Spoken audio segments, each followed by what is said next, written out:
Salam sejahtera, terima kasih karena bersama dengan saya di Nazilin Unity Channel. Ini pendedahan terkini berkait dengan kes Syed Saddiq Syed Abdurrahman.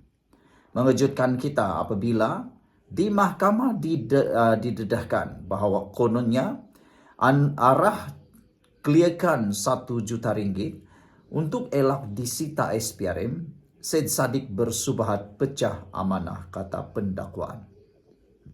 Adakah tak lama lagi Syed Saddiq Syed Abdurrahman akan masuk dalam penjara? Walaupun beliau kini sudah dijatuhkan hukuman bersalah, tetapi beliau kini dalam rayuan dan prosiding rayuan.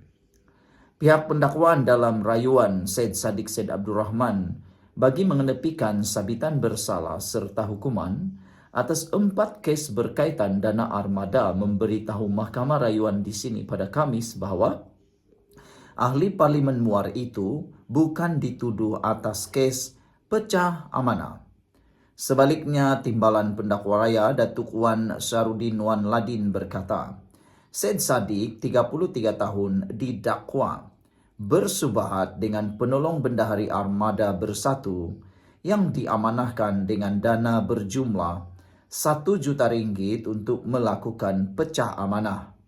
Ketika hujahan di hadapan panel 3 hakim, Wan Syarudin berkata, bekas Menteri Belia dan Sukan selaku perayu didakwa bersubahat dengan cara mengarahkan penolong bendahari parti itu ketika itu iaitu Rafiq Hakim Razali 35 untuk melakukan jenayah berkenan.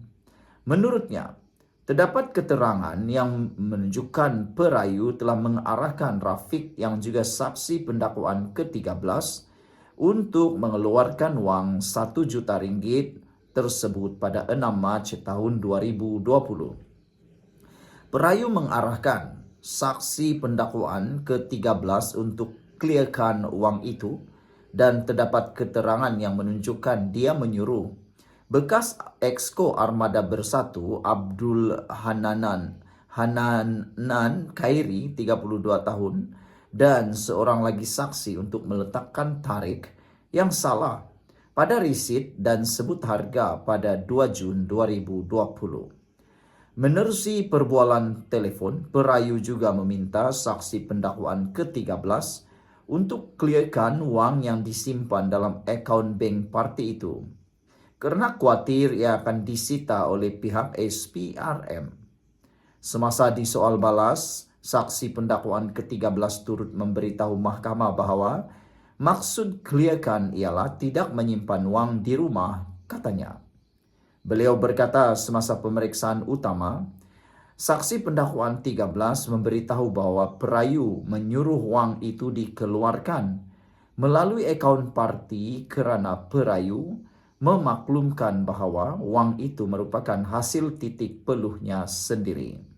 Susulan itu, Wan Syarudin menghujahkan bahawa pihak pembelaan telah memanggil semua saksi untuk membuktikan setiap pertuduhan kerana kesalahan bersubahat adalah berdasarkan arahan perayu.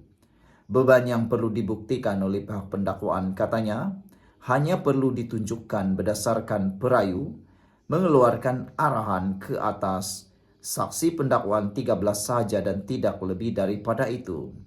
Seterusnya, beliau berkata pihak pendakwaan hanya bertujuan untuk menunjukkan bahawa perayu mengeluarkan arahan tersebut merupakan satu jenayah. Oleh itu, saya menghujahkan bahawa Hakim Mahkamah Tinggi telah mensabit dan menjatuhkan hukuman berlandaskan undang-undang serta keterangan yang betul. Tiada kekilafan di pihak hakim dalam membuat pertimbangan sehingga membawa kepada salah laku keadilan yang memerlukan campur tangan Mahkamah Rayuan. Justru dengan itu kami memohon agar sabitan terhadap pertuduhan subhat pecah amanah ini tidak diganggu. Wan Syarudin menghujahkan demikian sambil menambah bahawa hukuman 2 sebatan terhadap Syed Saddiq adalah munasabah kerana tertuduh masih muda dan tidak melebihi usia setengah abad.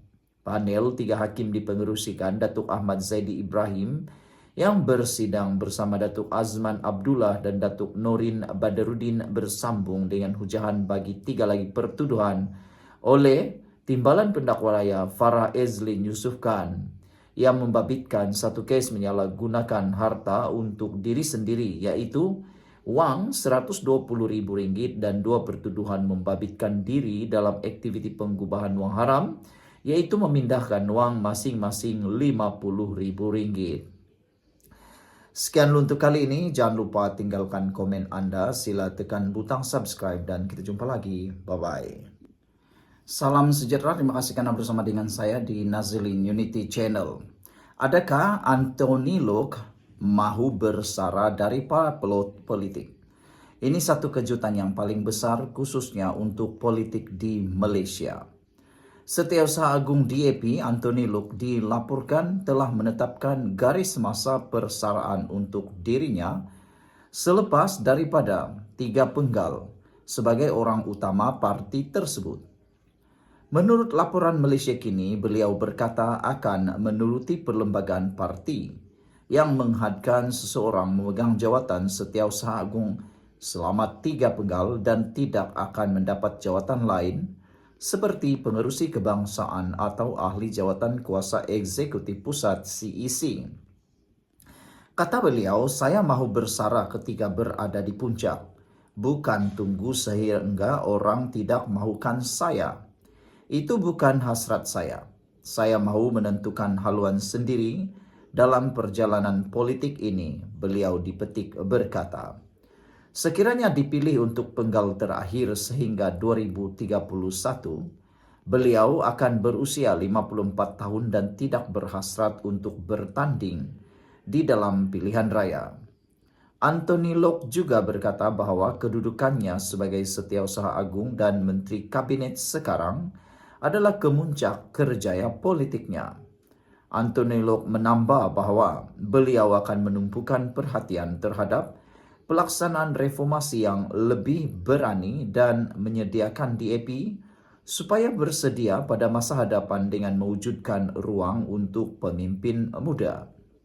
Jika kita tidak mahu menyediakan peluang sekarang untuk mereka yang berumur 20-an atau 30-an, parti ini akan tua dalam 10 ke 20 tahun, katanya lagi.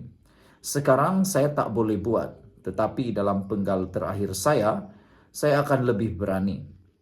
Tidak ada apa untuk hilang, tidak takut untuk mengguris orang lain, beliau sebagai berkata. Saudara-saudara sekalian, sebenarnya ramai netizen yang menyokong, ramai netizen yang bersetuju dengan tindakan Anthony Lok ini. Apabila beliau menunjukkan teladan terbaik kepada mana-mana pemimpin parti yang ada di Malaysia. Sepatutnya, semua pemimpin politik yang ada di Malaysia meneladani apa yang Anthony Lok lakukan ini. Tidak sampai dah terlalu tua baru berhenti politik. Bukan nak menjadi tua masih berpolitik. Usia dah menjengah 100 tahun masih nak berpolitik. Yang lebih teruk lagi, sudah ada penyakit, sukar untuk bergerak ke sana sini, juga masih mau politik. Tak tahulah apa sebenarnya yang mereka nak kejar di dalam politik tersebut apabila sudah terlalu tua. Yang mana bergerak pun sukar, nak bercakap pun sukar, nak berdiri pun sukar. Nak kejar gaji pun aku pun tak tahu. Nak kejar kuasa pun aku pun tak tahu. Kerana pada usia dah terlalu tua, buat apalah ada uang dan kuasa. Yang diperlukan ialah masa.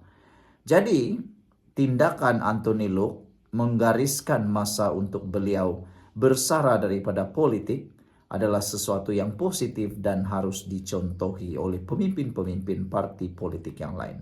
Apa pula pendapat Anda semua? Sekian untuk kali ini, jangan lupa tinggalkan komen Anda.